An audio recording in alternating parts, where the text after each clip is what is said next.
১৯৪৪ সালের ১৬ জুন যুক্তরাষ্ট্রের south Carolina অঙ্গরাজ্যের রাজধানী কলম্বিয়া। সন্ধ্যা ৭টা বেজে ঘড়ির কাঁটা তখন আরো কিছু দূরে গিয়েছে। ছোট ছোট পায়ে অন্ধকার এক ঘরের দিকে এগিয়ে যাচ্ছে ১৪ বছরের কিশোর জর্জ স্টিনি জুনিয়র। সেখানে তার অপেক্ষায় আছে বেশ কয়েকজন পুলিশ কর্মকর্তা, আইনজীবী, মামলার বাদীপক্ষ, চিকিৎসক এবং একটি চেয়ারটি কেবল স্টিনির জন্য, এবং এটি আমাদের বসার ঘরের সাধারণ কোনো চেয়ার নয়। মৃত্যুদণ্ডপ্রাপ্ত আসামিকে বিদ্যুৎ স্পৃষ্ট করে মারার জন্য এই বিশেষ চেয়ার। খানিক পরেই সেখানে বসানো হবে ছোট জর্জকে। জোড়া খুনের মামলায় সাজাপ্রাপ্ত আসামি জর্জ স্টিনি জুনিয়র তার ১৪ বছর বয়সী জীবনের শেষ মুহূর্তগুলো দেখছে। জর্জকে ধরে ধীরে ধীরে চেয়ারে বসানো হলো। ২ হাত দিয়ে শক্ত করে বুকে জড়িয়ে রাখা তার শেষ সম্বল বাইবেলটি সরিয়ে নেওয়া হয়। ১৪ বছর বয়সী জর্জের জন্য চেয়ারটি বেশ বড়ই ছিল, তাই বৈদ্যুতিক চেয়ারের উপর একটি মোটা টেলিফোন বই দিয়ে তার উপর তাকে তাকে বসানো হলো। সেই সাথে চেয়ারের হাতল এবং পায়ার সাথে যথাক্রমে তার হাত এবং পা বেঁধে দেওয়া হলো। বেল্ট দিয়ে মুখ বেঁধে দেওয়ার পর তার চেহারাও ঢেকে দেওয়া হলো, যাতে কেউ তার কান্না দেখতে না পারে। কিন্তু বড়দের মুখোশ কিশোর জর্জের মুখ ধরে রাখতে পারছিল না। মৃত্যুদণ্ড কার্যকরের জন্য মাথার সাথে সংযোগ দেওয়া হলো বৈদ্যুতিক সরঞ্জামের। এর কিছুক্ষণ পরই সংকেত পাওয়ার সাথে সাথে জর্জ স্টিনি জুনিয়রের শরীর দিয়ে চালিয়ে দেওয়া হবে ২৪০০ ভোল্টের বিদ্যুৎ। শুনছিলেন বিগত শতাব্দীতে ঘটে যাওয়া হাজারো নারকীয় ঘটনাবলীর মধ্যে একটির কথা। দুজন কিশোরীকে খুনের দায়ে বিদ্যুৎ স্পৃষ্টের মাধ্যমে মৃত্যুদণ্ড পেতে হয়েছিল ১৪ বছর বয়সী কৃষ্ণাঙ্গ বালক জর্জ স্টিনি জুনিয়রকে। সময়টা শ্বেতাঙ্গদের দখলে ছিল বলেই হয়তো একরকম বিচার ছাড়াই কঠিন মৃত্যুদণ্ড মেনে নিতে হয়েছিল জর্জকে। তার মৃত্যু দীর্ঘ ৭০ বছর পর ২০১৪ সালে মামলাটি আবারও উত্থাপন করা হয়। তখনই বেরিয়ে আসে মর্মভেদী একটি তথ্য। একেবারেই নির্দোষ ছিল বেচারা জর্জ স্টিনি। দুটি মেয়ে হত্যার সাথে সে কোনোভাবেই জড়িত ছিল না, কিন্তু তবুও আইনের হাতেই খুন হতে হয়েছে তাকে।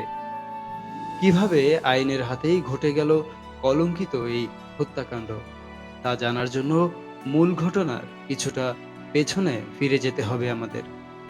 ১৯২৯ সালের ২১শে অক্টোবর সাউথ ক্যারোলিনার পাইনউড অঞ্চলে জন্ম জর্জ স্টিনি জুনিয়রের। সেখানেই বেড়ে ওঠা। একটি মিলে তার বাবার চাকরির সূত্রে পুরো পরিবারের সবাই মিলে চলে যায় এলকোলু এলাকায়। জর্জের পরিবারে সে এবং তার বাবা মা ছাড়া আরও ছিল দুই ছোট ভাই বোন। সে সময় চরম বর্ণবাদ নীতির জন্য শ্বেতাঙ্গ এবং কৃষ্ণাঙ্গদের জন্য আলাদা আলাদা গির্জা ছিল। এলকোলু অঞ্চলে শ্বেতাঙ্গরা ধর্মচর্চা করত ক্যারেন্ডন ব্যাপিস্ট চার্চে এবং কৃষ্ণাঙ্গরা ধর্মচর্চা করত গ্রিন হিল চার্চে।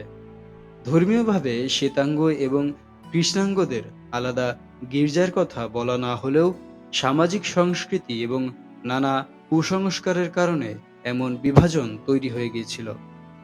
একদিন সকালে হঠাৎ দেখা গেল গ্রিন হিল চার্চ থেকে মিনিট পাঁচকের দূরত্বে দুইজন কিশোরীর লাশ পড়ে আছে। একজন ১১ বছর বয়সী বেটি জুন বিনিকার এবং আরেকজন ৭ বছর বয়সী মেরি এমা থেমস। আগের দিন বিকাল থেকেই খুঁজে পাওয়া যাচ্ছিল না তাদের দুইজনকে। সে সময় শাসন ব্যবস্থায় থাকা শ্বেতাঙ্গদের ধারণা ছিল যত দোষ সব কৃষ্ণাঙ্গরা করে থাকে, আর লাশ দুটিও আবার পাওয়া গিয়েছে কৃষ্ণাঙ্গদের গির্জার কাছেই। তাই স্বাভাবিকভাবেই এই জোড়া খুনের সন্দেহ গিয়ে পড়ল কৃষ্ণাঙ্গদের উপর। মেয়ে দুটির লাশ পাওয়ার আগেই তাদের হারিয়ে যাওয়ার খবর পুরো এলাকায় ছড়িয়ে গিয়েছিল, কিন্তু কেউই দেখেনি মেয়ে দুটি সেদিন কোথায় গিয়েছিল, শুধুমাত্র জর্জ স্টিনি জুনিয়র ছাড়া। স্টিনি এবং তার বোন সেদিন সকালে কোনো এক দরকারে বের হয়েছিল। তখন বিনিকার এবং থেমসের সাথে তাদের দেখা হয়। ছোট চারজন কিশোর কিশোরীর মতোই তারাও সেদিন কথা বলেছিল। তাদের সাথে কথা বলার সময় স্টিনি জানতে পারে মেয়ে দুটি একটি ভুট্টার খেতে যাচ্ছে, যেটি গ্রিন হিল চার্চ থেকে বেশ কাছেই। স্টিনি তাদের রাস্তা চিনিয়ে দিয়েছিল। আর এটি শেষ পর্যন্ত কাল হয়ে দাঁড়ায় 14 বছরের কিশোর জর্জ স্টিনির জন্য। ছোট স্টিনি যখন হারিয়ে যাওয়া মেয়ে দুটির সন্ধানের ব্যাপারে ভুট্টার ক্ষেতের কথা বলে, তখন তার কথা মতোই সেখানেই লাশ দুটি পাওয়া যায়। আর এতেই পুরো সন্দেহ চলে যায় স্টিনির দিকে। পুলিশ আসে তাকে গ্রেপ্তারের জন্য, কিন্তু কিশোর স্টিনি বুঝতেই পারে না কি অন্যায় সে করেছে। গ্রেপ্তারের পর থেকেই পরিবার থেকে আলাদা করে ফেলা হয় জর্জ স্টিনিকে। সম্পূর্ণ পুলিশি হেফাজতে তাকে নানা ধরনের প্রশ্নের সম্মুখীন হতে হয়। ছোট জর্জ ভয় পেয়ে পুলিশ যা বলে তাতেই হ্যাঁ বোধক জবাব দিতে থাকে। তাকে বলা হয় পুলিশের কথা শুনলে ছেড়ে দেওয়া হবে। বেচারা তো জানে না কি ভয়ঙ্কর মৃত্যুর ফাঁদ সে তৈরি করে ফেলেছে তার জন্য। পুলিশের কাছ থেকে জানা যায় জর্জ হত্যার দায় স্বীকার করে নিয়েছে এবং সেই সাথে 11 বছর বয়সী বিনিকারকে সে ধর্ষণ করতে চেয়েছিল। তাতে সায় না দিলে সে তাদের দুইজনকে মেরে ফেলে। শুধু তাই নয়, তাদেরকে চার্চের নিকটবর্তী রেললাইনের লোহার পাত দিয়ে মাথায় আঘাত করে হত্যা করার পর লাশ ফেলে আসে চার্চের নিকটবর্তী এক ভুট্টার খেতে। এই সকল অভিযোগে ফেঁসে যায় জর্জ স্টিনি। মামলার শুনানির দিন মাত্র 3 ঘন্টায় পুরো রায় দিয়ে দেওয়া হয়। 30 ঘন্টারও কম সময়ে উভয় পক্ষের কথা শোনা হয় এবং এরপর মাত্র 10 মিনিটে 1000 শ্বেতাঙ্গ জুরি তাদের মতামত দেয়। আশ্চর্যজনকভাবে এই মামলার জুরি সদস্যদের মাঝে কোনো কৃষ্ণাঙ্গ ছিল না। ঘটনার প্রত্যক্ষদর্শী হিসেবে নেওয়া হয় মাত্র 3জনকে, যিনি মেয়ে দুটির লাশ পেয়েছিলেন এবং 2জন চিকিৎসক যারা লাশ দুটির ময়নাতদন্তে কাজ করেছেন। 10 মিনিটেরও কম সময়ে জুরি সদস্যরা সিদ্ধান্ত জানান যে জর্জ স্টিনি এই খুনের মূল আসামি এবং সে দোষী। সে সাথে আদালত বিদ্যুৎস্পৃষ্টকরণের দ্বারা স্টিনির মৃত্যুদণ্ডের রায়ও প্রদান করেন। কৃষ্ণাঙ্গ হওয়ার কারণেই কিনা মামলা পুনর্বিবেচনার আবেদন করার সুযোগও পায়নি স্টিনি। সেই সাথে পুরো পরিবার থেকে মৃত্যুর আগ পর্যন্ত দূরে সরিয়ে রাখা হয় তাকে। বাসস্থান থেকে সরিয়ে তাকে নিয়ে যাওয়া হয় কেন্দ্রীয় সংশোধনাগার কেন্দ্রের কারাগারে। সেখানে মৃত্যুর আগ পর্যন্ত টানা 88 দিন বন্দী ছিল জর্জ স্টিনি জুনিয়র। এর মাঝে কেবল একবার তার পরিবার তার সাথে দেখা করার সুযোগ পায়। এরপর 16 জুনের ঘটনা এখন সবারই জানা। সেদিন ঠিক সন্ধ্যা 7:30টায় পুরো শরীরে 2400 ভোল্ট বিদ্যুৎ চালিয়ে হত্যা করা হয় জর্জ স্টিনি জুনিয়রকে। ঘটনা এখানেই শেষ হয়ে যেতে পারত, কিন্তু প্রকৃতি সবসময় সত্য তুলে ধরতে পছন্দ করে, তা যত দেরিতেই হোক না কেন। 2004 সালে স্টিনির এলাকারই এক ইতিহাসবিদ জর্জ ফ্রেয়ারসন সেই মামলাটি নিয়ে গবেষণা করছিলেন।